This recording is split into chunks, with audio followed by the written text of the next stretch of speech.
বন্ধুরা, ঘরফুটে আপনাদের সবাইকে স্বাগত জানাই। আশা করি আপনারা ভালো আছেন, সুস্থ আছেন। আজকে আমি আপনাদের সম্পূর্ণ আলাদাভাবে হাতে মাখা ভেন্ডি মশলা কারি বানিয়ে দেখাবো, যেটা আপনারা বাড়িতে একবার বানিয়ে খান, দেখবেন বারবার খেতে ইচ্ছে করবে।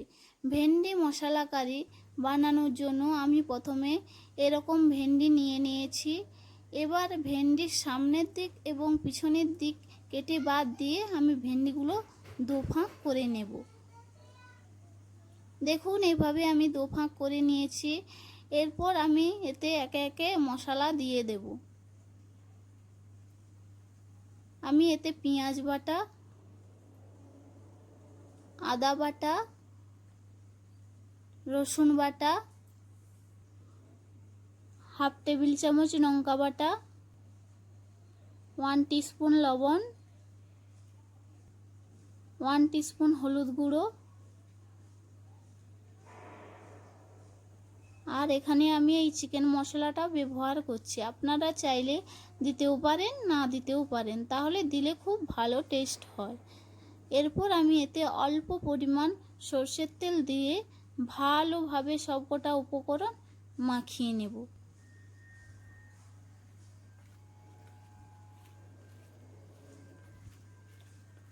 এভাবে ভালো করে হাতের সাহায্যে মেখে নেব, যাতে মশলাগুলো ভেন্ডির সঙ্গে ভালোভাবে মিশে যায়।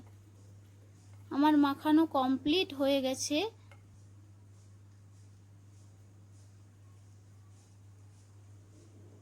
এরপর আমি এদিকে একটা কড়াই নিয়ে নিলাম এবং তার মধ্যে আমি সরষের তেল দিয়ে দিচ্ছি।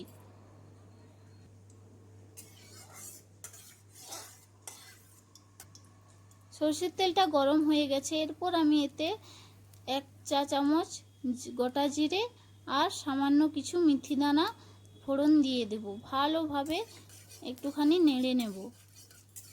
এরপর আমি এতে ভেন্ডি মশলা মাখিয়ে রেখেছিলাম সেটা দিয়ে দেব।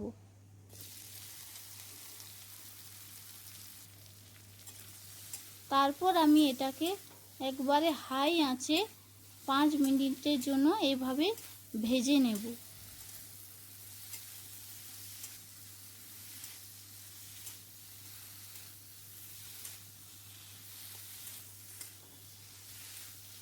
হাই আঁচ যেহেতু দেওয়া আছে, তাই আপনারা এভাবে বারবার নেড়ে নেবেন, না হলে নিচে লেগে যাবে।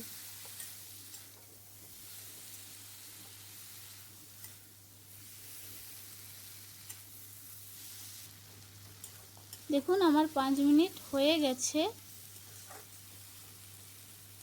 এবার আমি এটাকে চাপা দিয়ে কিছু টাইম রান্না করে নেব।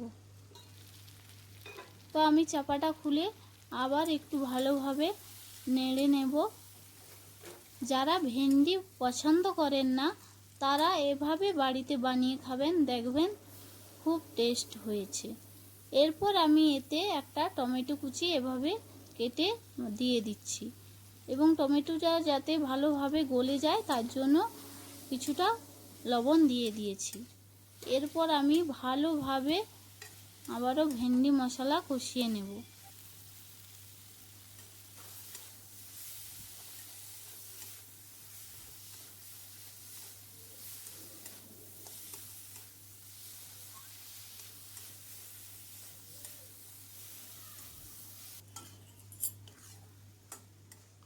তো আমি এটা আরও 2 মিনিটের জন্য চাপা দিয়ে রান্না করে নেব। দেখুন, ভেন্ডির গা থেকে কত সুন্দর তেল ছেড়েছে। আবারও আমি এটাকে কষিয়ে নেব। এটাকে বারবার এভাবে চাপা দিয়ে কষিয়ে নিতে হবে, আর এভাবে বারবার নাড়বেন যাতে নিচে না লেগে যায়।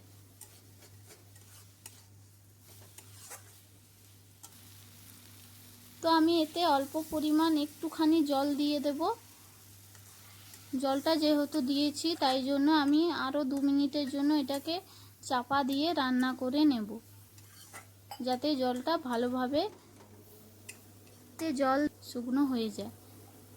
দেখুন, আমি চাপা দিয়ে দিয়েছি আরও 2 মিনিটের জন্য।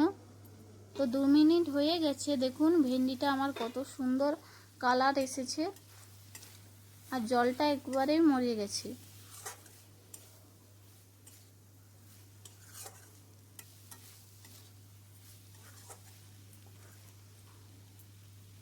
তো আমার ভেন্ডিটা হয়ে গেছে, এবার আমি একটা আপনাদের তুলে দেখাচ্ছি। দেখুন কত সুন্দর সেদ্ধ হয়ে গেছে ভেন্ডিটা।